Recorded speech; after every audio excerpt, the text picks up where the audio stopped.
صحیفه تاجیکان در آینه تاریخ از روی اثر پیشوای ملت محترم امام علی رحمان تهیه می گردد. تاریخ را برای آن می آموزیم که از سرگذشت پر افتخار و عبرت آموز نیاگان آگاه شویم، سبق گیریم و این دانش ها را در ترتیب دادن نقشه معینی رشد امروز و فردای دولت و ملت کاربست نماییم.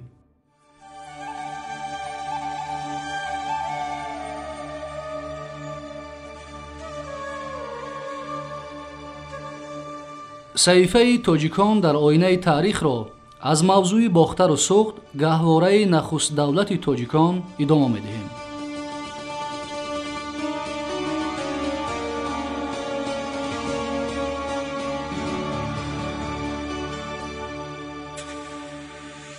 یکی از مسئله‌های خیلی جالب که اکثر مورخان عهد عتیقه آن را به نام باختر وابسته می‌دانند، تقدیر قومت موغ و هنگامه‌های برپا نموده او میباشد. در کتیبه بیستون از زبان دارا آمده است که کمبوجیا پسر کوروش بردیا نام برادری داشت از یک پدر و مادر.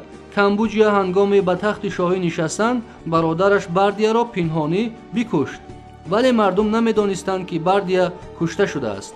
پس از آن که کمبوجیا به مصر لشکر کشید، مردم نافرمان شدند و در کشور دروغ افزود. در همین لحظه ها قومت نام موغ از پیشاوده از ارکدریش نام کوه برخواسته خود را پسر کوروش بردیا اعلان نمود و مردم پارسوماد و دیگر کشورها را طرفش کشید. قومت موغ از کمبوجیا هم پارس هم ماد هم دیگر کشورها را ستاند. کمبوجیا با اجل خود مرد و مرد پیدا نشد که شاهنشاهی منصوب اولاد هخامنشیان را از قومت موغ بازگرداند. تا آن دمی که دارا با مدد چند مرد قومت موغ و نزدیکان او را در سکه اوتش نام دیژ در نیسان نام ولایت کشت. دارا شاهیگری را که از اولاد هخامنشی ها گرفته شده بود برقرار کرد. معمای نهفته تاریخ سر آن است که آیا دارا یک بردیای حقیقی را کشته است یا قومت موغ را که به طور دروغین خود را بردیای پسر کوروش نامیده بود. مورخان عهد عتیقه گرادوت، کتیسی، پامپتروک، کسنوفونت، حتی فاجعه‌نگار مشهور یونانی اسخیل و دیگران صد ساله‌های دراز چگل این معما را کشادن خواسته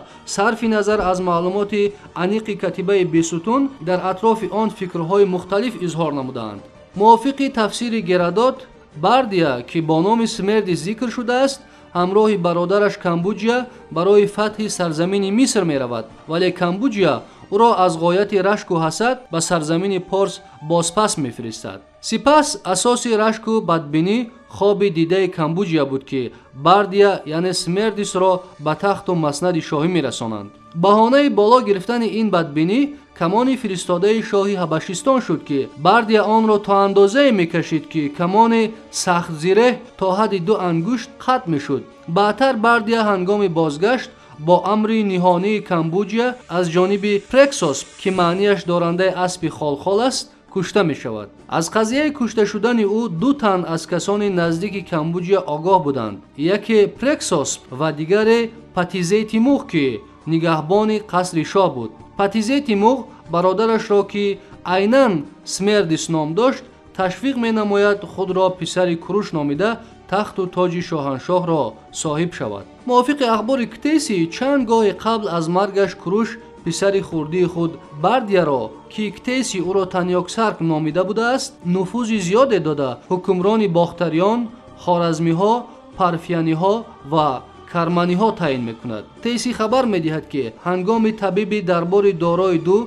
و اردشیر 2 بودنش سالهای 415 398 پیش از میلاد درباره به طور اسرارانگیز کشته شدن پسر کوروش از جانب دارا نقل ها میکردند. بعضی مورخان عهد قدیم و عصرهای من بعده اخبار کتیسی را چندان به اینابت نمیگیرند، ولی باید اقرار شد کتیسی یگانه مؤلف عهد عتیقه است که تاریخ کشته شدن قومت و دوره پادشاهی او را چون صحنه ذکر نموده کتیبه بیستون بسا دقیق و بی خطا آورده است. طبق روایت کتیسی بردیا یعنی تانیاکسارک والی باختر، خوارزم، Парфия ва Кармания буд. Ӯ Стефандадат ном муғро барои кадом як гуноҳаш ҷазои сахт дода, то беҳуш шуданаш мезанад. Стефандадат ҷонашро гирифта мегурезад ва назди Камбуҷия омада Бардияро сиёҳ мекунад. Камбуҷия барои аниқ кардани масъала Бардияро ба дарбор мехонад, вале ӯ аз қазо бо сабаби пешомадани кори муҳими давлатӣ назди Камбуҷия омада наметавонад. Наомадани бародараш шубҳаи Камбуҷияро афзуда, ӯро дубораю себора даъват мекунад ва оқибат баъди омаданаш ба Бардия хуни буқаро менӯшонанд ва ӯ ҳалок мегардад. Ба Стефандадати муғ ки ба Бардия хеле монанд будааст, либосҳои ӯро мепӯшонанд ва ӯро чун Бардия муаррифӣ мекунанд. Ин ҳодиса қариб 5 сол пӯшида мемонад. Камбуҷия Стефандадат яъне Бардияи дуруғинро сатрап таъин мекунад ва ӯро бародари худ вонамуд месозад. Дар анҷоми кор Бардияи дуруғин ҳангоми ба Миср лашкар кашидани Камбуҷия худро писари Куруш ва вориси қонунии тоҷу тахт хонда подшоҳиро ба даст мегирад.